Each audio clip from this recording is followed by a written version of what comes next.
ముఖ్యమంత్రి రేవంత్ రెడ్డి కీలక వ్యాఖ్యలు చేశారు. అర్హులైన రైతులందరికీ రుణమాఫీ చేస్తామన్నారు ఆయన. ఎవరు ఆందోళన చెందాల్సిన అవసరం లేదన్నారు ముఖ్యమంత్రి. సాంకేతిక సమస్యలు వస్తే వాటిని పరిష్కరిస్తామన్నారు ఆయన. కలెక్టరేట్లో ప్రత్యేక కౌంటర్లు ఏర్పాటు చేస్తామంటున్నారు.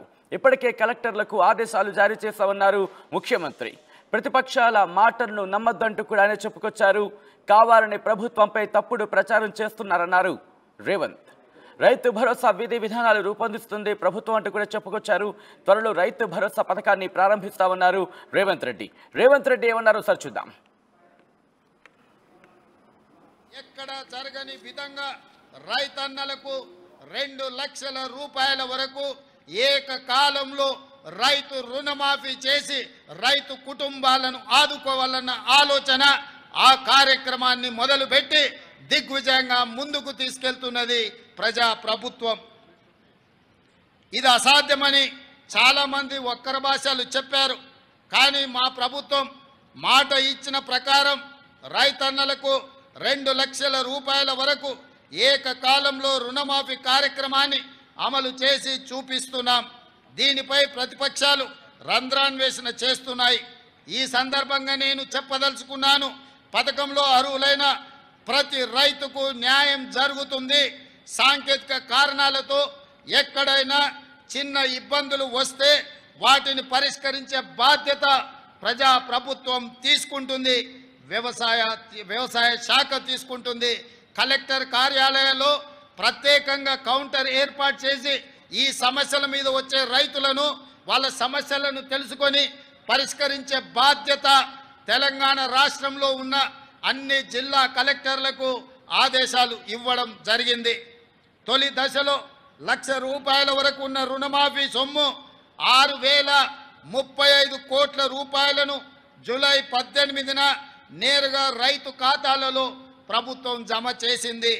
దీనివల్ల 11,34,000 మంది రైతన్నలు రుణ విముక్తి పొందారు. రెండో దశలో 6,190 కోట్ల రూపాయలను జూలై 30న నేరుగా రైతు ఖాతాలలో ఈ ప్రభుత్వం జమ చేసింది. దీనివల్ల 6,40,823 మంది రైతన్నలు రుణ విముక్తి పొందారు. కాగా 2 లక్షల రూపాయల వరకు గల రుణాలను ఈరోజు మాఫీ చేసుకోవడం ద్వారా ఒక అద్భుత ఘట్టాన్ని మనం ఆవిష్కరించుకోబోతున్నాం. దేశానికి స్వతంత్రం వచ్చిన రోజే తెలంగాణ రైతుకు ఆర్థిక స్వతంత్రం వచ్చిందని ఘనంగా చెప్పుకునే రోజు ఈ రోజు. ఈ కార్యక్రమంతో మా జన్మ ధన్యమైందని మేము భావిస్తున్నాం. ఎందుకంటే దేశానికి పట్టెడు అన్నం పెట్టే అన్నదాత సుఖ సంతోషాలతో ఉంటే దేశం సుభిక్షంగా ఉంటుందని మేము ప్రగాఢంగా విశ్వసిస్తున్నాం.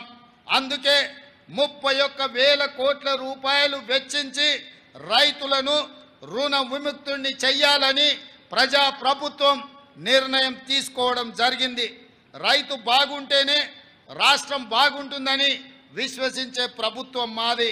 అర్హులైన రైతులందరికీ రైతు భరోసా పథకాన్ని ఎకరానికి 15,000 రూపాయల చొప్పున అందించాలన్నది మా ప్రభుత్వం యొక్క సంకల్పం. గతంలో అమలు జరిగిన రైతు బంధు పథకం కింద ఎకరాకు ప్రతి సంవత్సరానికి 10,000 రూపాయలు మాత్రమే ఇచ్చారు. అది కూడా అనర్హులకు, సాగులో లేని భూమి యజమానులకు, రియల్ ఎస్టేట్ వ్యాపారులకు కూడా లబ్ధి చేశారు. దీనివల్ల ప్రభుత్వ ధనం దుర్వినియోగం కావడమే తప్ప రైతు ప్రయోజనాలు నెరవేరలేదు. మా ప్రభుత్వం రైతు భరోసా పథకాన్ని సక్రమంగా అమలు చేయాలన్న లక్ష్యంతో విధి విధానాలను రూపొందిస్తుంది. రైట్, అదే ముఖ్యమంత్రి రేవంత్ రెడ్డి స్టేట్మెంట్. 3వ దశకు సంబంధించి రైతు రుణమాఫీకి సంబంధించి కీలక ప్రకటన చేసిన తర్వాత ఇన్ఫాక్ట్ రైతు రుణమాఫీకి సంబంధించి ఆయన చెప్పిన తర్వాత నెక్స్ట్ ఇక్కడ కలెక్టరేట్లకు సంబంధించి కలెక్టర్లు కూడా కొన్ని ఆదేశాలు జారీ చేశారు. కలెక్టర్లో ప్రత్యేక ఇన్ఫాక్ట్ కలెక్టరేట్లలో ప్రత్యేక కౌంటర్లను కూడా ఏర్పాటు చేయబోతున్నారు. ఇందుకే ఎటువంటి విజ్ఞప్తులు వచ్చాయి, ఎప్పటి నుంచి ఈ కలెక్టరేట్లో ప్రత్యేక కౌంటర్లు ఏర్పాటు కాబోతున్నాయో తెలుసుకునే ప్రయత్నం చేద్దాం. మా ప్రతినిధి మధు అప్డేట్స్ అందించేందుకు లైవ్లో సిద్ధంగా ఉన్నారు. మధు, ప్రజల నుంచి ఎటువంటి విజ్ఞప్తులు వచ్చాయి, ఎస్పెషల్లీ కలెక్టరేట్లకు సంబంధించి ప్రత్యేక కౌంటర్లు ఏర్పాటు చేసేందుకు ప్రభుత్వం సిద్ధమైంది, ఎప్పటి నుంచి ఏర్పాటు చేయబోతోంది? ఎగ్జాక్ట్లీ రైతు రుణమాఫీకి సంబంధించిన అంశం 3 విడతల్లో మొత్తం 31,000 కోట్లు రైతు రుణమాఫీ చేస్తామని ప్రకటన చేసిన తర్వాత జూలై 18, జూలై 29 2 విడతలుగా రుణమాఫీకి సంబంధించి నిర్ణయం తీసుకుంది ప్రభుత్వం, నిధులు విడుదల చేసింది. కానీ సాంకేతిక సమస్యలతో చాలా మంది రైతులకు రుణమాఫీ కాకపోవడం ఒక ఆందోళన చెందుతూ ఉన్నారు క్షేత్రస్థాయిలో ఉన్నటువంటి రైతులు. సో ఇక్కడ నుంచి వచ్చినటువంటి వినతుల ద్వారా ప్రస్తుతం ఈరోజు జెండా ఆవిష్కరణ సందర్భంగా ముఖ్యమంత్రి రేవంత్ రెస్పాండ్ అయ్యారు.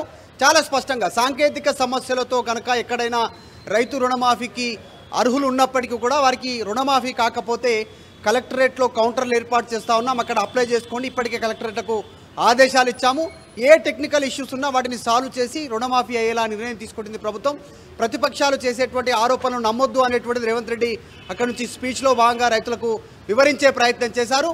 దాంతోపాటు ముఖ్యంగా అంటే ప్రతిపక్షాలు చేస్తున్నటువంటి విమర్శలను తిప్పికొట్టే ప్రయత్నం చేశారు. ఈరోజు 3వ విడత కింద ఖమ్మం జిల్లా నుంచి వైరాలో జరిగేటువంటి బహిరంగ సభలో రైతు రుణమాఫీ 3వ విడతకు సంబంధించిన నిధులు విడుదల చేయనున్నారు. గతంలో హామీ ఇచ్చినట్టుగానే 30,000 కోట్లు పైగా సమీకరణ చేసింది రాష్ట్ర ప్రభుత్వం. నిధుల సంబంధించినటువంటి ఈరోజు విడుదల చేయడానికి రాష్ట్ర ప్రభుత్వం నిర్ణయం తీసుకుంది.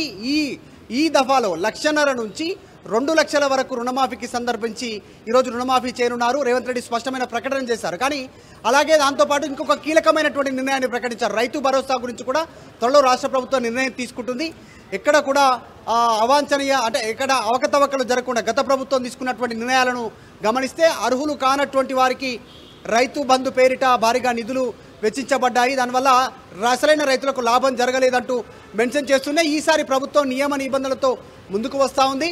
దాంట్లో భాగంగానే ఒక క్రైటీరియా తీసుకుంటున్నారు, 5 ఎకరాలకా 10 ఎకరాలకా అనేటువంటిది కసరత్తు జరుగుతూ ఉంది. కాబట్టి రైతు భరోసా పేరిట రాష్ట్ర ప్రభుత్వం ఇవ్వనున్నటువంటి పెట్టుబడి సహాయాన్ని కూడా రాష్ట్ర ప్రభుత్వం త్వరలో నిర్ణయం తీసుకునేటువంటి అవకాశం ఉంది. స్పష్టమైనటువంటి ఒక ప్రకటన చేశారు ముఖ్యమంత్రి. ఈ 3 దశల్లో కూడా